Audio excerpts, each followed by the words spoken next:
श्रोते हो नमस्कार. आजच्या वृत्तविशेष कार्यक्रमात आपलं स्वागत. प्रधानमंत्री नरेंद्र मोदी यांची संकल्पना असलेल्या परीक्षा पे चर्चा या उपक्रमाचा 8वा टप्पा आज नवी दिल्ली इथं पार पडला. या कार्यक्रमात प्रधानमंत्री मोदी यांनी देशातील विद्यार्थी, पालक आणि शिक्षकांशी संवाद साधत विद्यार्थ्यांना परीक्षेला धैर्यानं सामोरं जाण्याचा मंत्र दिला. प्रधानमंत्री नरेंद्र मोदी यांनी केलेलं मार्गदर्शन आणि त्याबाबत विद्यार्थ्यांकडून व्यक्त झालेल्या प्रतिक्रिया आजच्या वृत्तविशेषमध्ये आपण जाणून घेणार आहोत. श्रोतेहो, परीक्षा हा शब्द ऐकला की अनेकांच्या हृदयातली धडधड वाढते आणि त्याविषयी अनेकांच्या मनात भीती निर्माण होते, होय ना? या काळात तुम्ही दिवसभराचं अभ्यासाचं नियोजन कसं कराल? तुम्हाला कोणता विषय आवडतो? परीक्षेपूर्वी तुम्ही कोणत्या गोष्टींवर जास्त लक्ष देता? असे प्रश्न प्रधानमंत्री नरेंद्र मोदी यांनी विचारत विद्यार्थ्यांची परीक्षेची मनोभूमी तयार केली.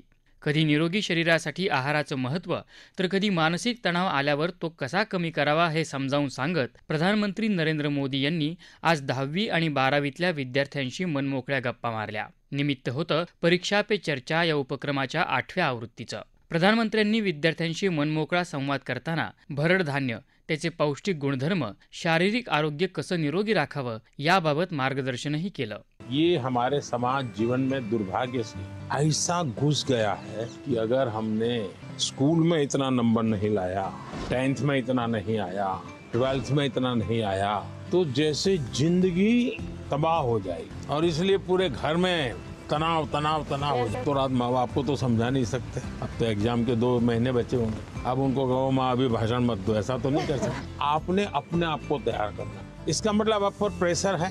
सब लोग कहते हैं ये करो वो करो ये करो वो, ऐसा होता है. आप में से कितने लोग हैं जो कभी क्रिकेट मैच होता है तो टीवी पे क्रिकेट देखते हैं? कितने लोग हैं? आपने देखा होगा जब खेलते हैं तो स्टेडियम में से आवाज आती है. क्या आवाज आती है?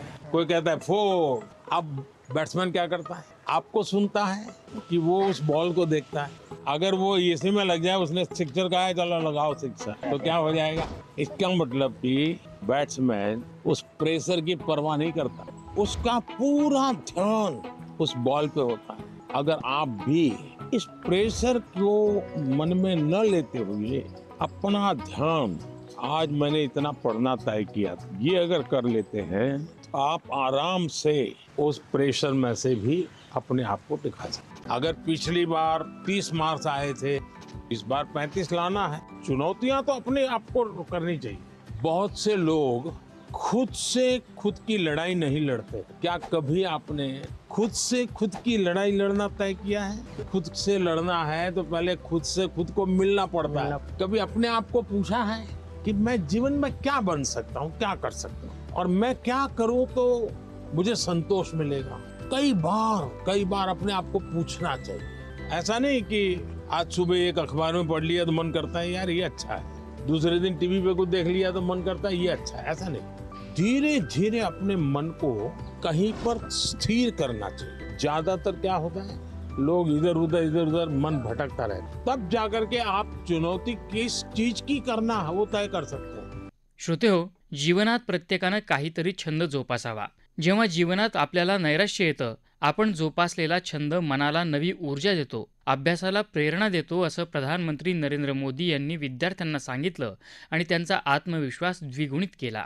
आप बताइए, दिन भर आप तनाव में रहेंगे तो क्या आपका दिन अच्छा जाएगा? क्या आपको भी नहीं लगता है कि थोड़ा रिलैक्स होना चाहिए? अगर मान लीजिए घर में एक कुत्ता पाला है, जो अपने कुत्ते को इतना प्यार करता हुआ बचपन से बड़ा हुआ है, और 10वीं कक्षा में आए और माँ बाप कह दें नहीं अब कुत्ते में समय मत लगाओ, वो हम तो कुत्ते को संभालेंगे, तुम पढ़ाई करो, तो आपका मन करेगा नहीं, मन बेचैन हो जाएगा. तो आपकी बात सही है और ये समझाना चाहिए, रोबोट की तरह जी नहीं सकते. हम इंसान हैं. आखिरकार हम पढ़ाई क्यों करते हैं? आगे के क्लास में जाने के लिए. हम हर स्तर पर अपने सर्वांगीण विकास के लिए पढ़ाई करते. जब आप शिशु मंदिर में थे उस समय आपको बताया गया, आपको उस समय लगा होगा कि ये क्या मेहनत करवा रहे हैं, क्या पढ़ाते हैं, मुझे माली तो बनना नहीं है, मुझे फूल की क्यों बात बताते हैं. और इसलिए मैं हमेशा परीक्षा पे चर्चा करने वालों से, उनको भी, उनके परिवार को भी कहता हूँ, उनके टीचर्स को भी कहता हूँ कि बच्चों को आप दीवारों में बंद करके एक प्रकार से किताबों में का ही जेल खाना बना दें तो बच्चे कभी भी ग्रो नहीं कर सकते। उनको खुला आसमान चाहिए, उनकी पसंद की कुछ चीजें चाहिए। अगर वो अपनी पसंद की चीजें अच्छे से करता है तो पढ़ाई भी अच्छे से कर लेगा। परीक्षा ही सब कुछ है जिंदगी में, इस प्रकार के भाव से नहीं जीना चाहिए। अगर आप इतना मन में बना लेंगे तो मुझे पक्का विश्वास है कि आपके परिवार को भी आप कन्विंस कर सकते हैं, अपने टीचर्स को भी कन्विंस कर सकते हैं। वैभव, आपका क्या अनुभव है? सर इंटरेस्ट, आप सही कह रहे हो सर, इंटरेस्ट खत्म हो जाता है लोगों का हाँ। हमारे अंदर। हाँ, अगर किताबी कीड़ा ही बन के रहेंगे तो फिर जीवन को जी नहीं पाएंगे ऐसे तो। हाँ, तो किताबों से बाहर आना चाहिए। किताबें भी पढ़नी चाहिए क्योंकि इनमें भी बहुत ज्ञान है, मगर अपने लिए भी टाइम निकालना चाहिए। मैं किताब न पढ़ने के लिए कह ही नहीं रहा हूँ, बहुत पढ़ना चाहिए। ज्ञान को जितना प्राप्त कर सकते करना चाहिए, लेकिन एग्जाम सब कुछ नहीं है। ज्ञान और एग्जाम तो हजार चीजें। श्रोतेहो, परीक्षेच्या काळात शरीर तंदुरुस्त ठेवण्यासाठी सकस आहार घ्यावा. या काळात जंक फूड खाण्याचं टाळा. जर शरीर आणि मन निरोगी असेल तरच तुम्ही योग्य पद्धतीनं परीक्षा देऊ शकता, असंही प्रधानमंत्री नरेंद्र मोदी म्हणाले. अच्छा भैया बताइए, ये तिल गुड़ खाने का कौन सा मौसम अच्छा होता है? सर्दियाँ। सर्दियाँ। क्यों खाते हैं? शरीर को गर्म रखता है। Yes sir. शरीर को गर्म रखता है। तो आप लोग पोषण के संबंध में क्या जानते? जो अपने बॉडी के लिए सर जो भी मिनरल्स चाहिए सब उसकी बस रिक्वायरमेंट को अपन को नहीं, लेकिन अगर उसका ज्ञान ही नहीं तो क्या करेंगे? एक्चुअली इंडिया में मिलेट्स को प्रमोट करते हैं क्योंकि millets is filled with nutrition. Millet किस किसने खाए हैं? खाया होगा सबने, लेकिन आपको मालूम नहीं होगा। बाजरा, रागी, जोवर, सब खाते हैं। अच्छा, मिलेट को दुनिया में क्या स्थान मिला पता है? India is the highest producing and also consuming country. लेकिन 2023 में यूनाइटेड नेशंस ने 23 को ईयर ऑफ द मिलेट कह के घोषित किया था और पूरी दुनिया में मिलेट को प्रमोट किया था। और ये भारत का प्रस्ताव था। भारत सरकार का बड़ा आग्रह है कि पोषण के संबंध में बहुत ही जागरूकता होनी चाहिए। कई बीमारियों को रोकने का काम पोषण से हो जाता है। और मिलेट को क्या कहते हैं हमारे यहाँ? सुपर फूड कहते हैं। तो आप में से कितने लोग हैं जो 12 महीने घर में कुछ न कुछ मिलेट का होता है? सर आटे के साथ मिक्स करके थोड़ा गेहूं, थोड़ा सा ज्वार बाजरा मिक्स करके सर। हमारे यहाँ देखा होगा आपने, कुछ चीजें परंपरा में जोड़ दी हैं। कोई भी नया फल आता है, नई सीजन आती है तो पहले भगवान को चढ़ाते हैं और उसका एक उत्सव होता है। हर जगह पे होता है और फिर उसको खाते हैं, उसको कहते हैं प्रसाद। इसका मतलब हुआ कि सीजन में जो फल होता है वो परमात्मा को भी जरूरत पड़ती है खाने की। तो हम तो इंसान हैं, हमने सीजन का फल खाना चाहिए कि नहीं खाना चाहिए? यस सर, खाना चाहिए सर। आप में से कितने लोग हैं जो इस सीजन में गाजर चबा करके खाते हैं? गाजर का हलवा तो खा लेते होंगे, यस सर। जूस ले लेते होंगे। आपको लगता है पोषण के लिए क्या खाना इसका महत्व है? Yes sir. क्या न खाना इसका भी महत्व है? Yes sir. क्या नहीं खाना चाहिए? Junk food. Junk food. Yes sir. Oily food. मैदा इसलिए नहीं खाना चाहिए क्योंकि वो ब्लड शुगर लेवल हाइक कर देता है। हाँ, अच्छा, ये तो पता चलता है कभी कभी कि भाई क्या खाना क्या नहीं खाना, लेकिन कैसे खाना ये पता है? हमारे दांत कितने होते हैं? 32। हाँ, 32। तो कभी कभी स्कूल में टीचर भी बताते हैं, घर में माँ बाप भी बताते हैं कि 32 दांत है तो कम से कम 32 बार चबाना चाहिए। तो कैसे खाना, ये भी तो इम्पोर्टेंट है।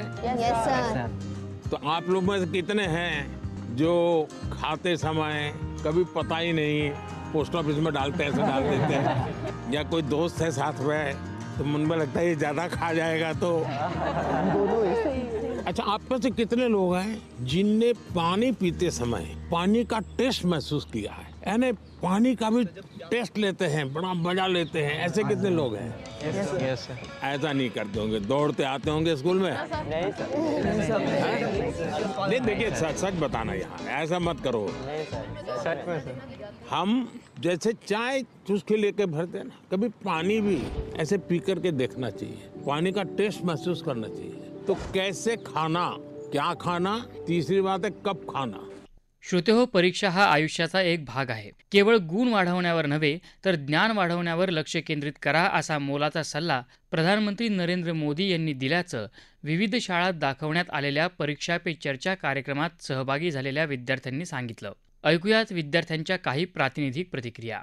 एक पॉझिटिव्ह इम्पॅक्ट घडवणारा प्रोग्राम आहे. याच्यामुळे जी नवीन पिढी आहे यांना खूप काम, फोकस्ड आणि रिलॅक्स्ड राहण्यात हेल्प भेटते. कारण की आपण बघितलं आहे हे जे आपले पंतप्रधान आहेत हे आजकाल यूट्यूबर्सला पण खूप सपोर्ट करतात. ते लहान मुलं जे आहेत, जे स्टुडंट्स आहेत स्कूलचे, त्यांच्यासोबत पण कॉन्फरन्स वगैरे भरवतात. तर त्यांचं जे कम्युनिकेशन आम्ही म्हणजे लहान वयोगटासोबत आहे तो खूप चांगला आहे आणि त्याच्यामुळे त्यांचं आमच्यासोबत जे रॅपो किंवा एक कम्युनिकेशन किंवा बॉन्डिंग जे बिल्ड झालं आहे ते खूप चांगलं आहे. परीक्षेच्या 1 महिन्या पहिलेपासून आम्हाला खूप म्हणजे असं दडपण व्हायचं, एकदम असं घाबरायचं. परंतु जेव्हापासून नरेंद्र मोदी आम्हाला सांगायला लागलेत की तुम्हाला असं नाही असं करायचं आहे, एकदम असं आई वडिलांसारखं ते आम्हाला प्रोत्साहन द्यायला लागले, तर जे आमची भीती होती ते पूर्णपणे संपलेली आहे. आज आपल्या देशाचे माननीय पंतप्रधान श्री नरेंद्र मोदी यांनी जो उपक्रम गाजवला आहे तो म्हणजे परीक्षा पे चर्चा. या उपक्रमामुळे विद्यार्थ्यांच्या बौद्धिक क्षमताची वाढ होईल, तसेच विद्यार्थ्यांच्या सर्वांगीण विकासाची उंची गाठेल.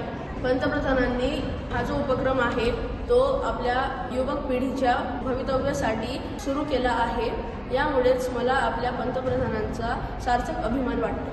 हे पहिले प्राईम मिनिस्टर आहे की ज्यांनी एवढ्या बिझी शेड्यूलमधून नाही का आमच्यासाठी पूर्ण 1 तास काढतात आणि आम्हाला सांगतात की स्टुडंट्सनी असं करायला पाहिजे, पुढे त्यांनी असे स्टेप्स घ्यायला पाहिजे. आणि फक्त त्यांनी मोठ्या जसं की व्यक्तींसाठीच नाही का काय म्हणते जे अडल्ट्स आहेत त्यांच्यासाठीच फक्त टाईम नाही काढत आहे, आमच्या स्टुडंटसाठी पण ते विचार करत आहे. हे पहिले प्राईम मिनिस्टर. अगोदर कोणीच विचार नाही केला असा की म्हणजे स्टुडंटला असंच गाईड करायला पाहिजे. हे पहिले प्राईम मिनिस्टर आहे ज्यांनी स्टुडंटसाठी असा स्टेप घेतला आणि त्यांना गाईड करत आहे आपलं समजून. असं वाटलं की नरेंद्र मोदीचे म्हणजे हे प्राईम मिनिस्टर नाही सांगत आपल्याला, म्हणजे माझ्याच फॅमिलीमधलं कोणीतरी, माझे आजी आजोबा किंवा माझे बाबा मला सांगत आहे की बाबा मला गायडन्स करत आहे. असं वाटते की म्हणजे जसं की आपल्या एक्झामच्या वेळेस नाही का आपल्या स्टुडंट्सवरती खूप प्रेशर असतो की हे वाचायला हवं, ते वाचायला हवं, पण जेव्हा ते सांगतात ना आपल्याला म्हणजे असं वाटतं की आपल्याच फॅमिलीमधलं कोणीतरी आपल्याला गायडन्स देत आहे की बेटा तू असं कर, असं करशील तर नाही का खूप छान होईल बा म्हणून तुझं. आज भारताचे पंतप्रधान माननीय नरेंद्र मोदी यांनी परीक्षा पे चर्चा या माध्यमातून 10वी व 12वीच्या विद्यार्थ्यांशी संवाद साधला. त्यात त्यांनी मोलाचा सल्ला दिला की परीक्षा हा एक आयुष्याचा भाग आहे, आयुष्य नव्हे. त्यांनी विद्यार्थ्यांना सल्ला दिला की आत्मविश्वास ठेवा, वेळेचं नियोजन करा, अतिविचार टाळा व ज्ञान वाढवण्यावर लक्ष केंद्रित करा, मार्कांवर नव्हे. मानसिक आरोग्य कसं जपायचं तसंच सकारात्मक कसं राहायचं याविषयी त्यांनी उत्तम मार्गदर्शन केलं. त्यांनी केलेल्या अमूल्य अशा मार्गदर्शनाचा फायदा सगळ्या विद्यार्थ्यांना नक्कीच होईल. मला हे सांगताना खूप आनंद होतो आहे की आमच्या सरकारने आम्हाला ही संधी उपलब्ध करून दिली की आम्ही आमच्या देशाचे माननीय पंतप्रधान नरेंद्र मोदी यांच्याशी संवाद साधू व चर्चा करू. परीक्षा पे चर्चा या कार्यक्रमातून आपल्याला हा संदेश मिळतो की वेळेचे महत्त्व व भौतिक कौशल्याचे महत्त्व. ते आपल्याला हे सांगू इच्छितात की फक्त अभ्यासच नव्हे तर इतर गोष्टी जशा खेळ, नृत्य, संगीत हे देखील आपल्या आयुष्यात तितकेच गरजेचे आहेत जेवढा अभ्यास. मी पंतप्रधानांना धन्यवाद करू इच्छिते की त्यांनी आम्हाला ही संधी उपलब्ध करून दिली. श्रोते हो, विद्यार्थी म्हणजे देशाचं भविष्य, उद्याचा देश घडवणारी शक्ती. देश घडवणाऱ्या विद्यार्थ्यांना योग्य शिक्षण मिळावं, शिक्षण घेताना त्यांना भौतिक सुविधा मिळाव्यात, देशातील एकही मूल शिक्षणापासून वंचित राहू नये यासाठी शासनाकडून सातत्यानं प्रयत्न केले जातात. तसंच शिकण्याची प्रक्रिया सोपी व्हावी, विद्यार्थ्यांवरील अभ्यासाचा ताण कमी व्हावा यासाठी विविध उपाययोजनाही करण्यात येत आहेत. देशाचं भविष्य असलेला विद्यार्थी सक्षम बनला तर देशही आपोआपच सक्षम बनेल. त्यासाठी प्रधानमंत्री नरेंद्र मोदी यांचा परीक्षा पे चर्चा हा उपक्रम महत्त्वाचा ठरत आहे. श्रोते हो, आपला वृत्तविशेष हा कार्यक्रम आपण न्यूज ऑन AIR या ॲपवर लाईव्ह ऐकू शकता. यासोबतच आमच्या मुंबई एअर न्यूज या यूट्यूब वाहिनीवर कार्यक्रमाचं ध्वनिमुद्रण आपल्याला कधीही ऐकता येईल. याबरोबरच आजचा वृत्तविशेष हा कार्यक्रम संपला. हा कार्यक्रम आकाशवाणी मुंबईच्या प्रादेशिक वृत्त विभागानं सादर केला. संपादक आणि सादरकर्त्या सरस्वती कुवळेकर, निर्मिती सहाय्य गुरुनाथ तेरवणकर, लेखन आणि समन्वय ज्ञानदेव शेलार आणि निवेदन कौस्तुभ पटाईत.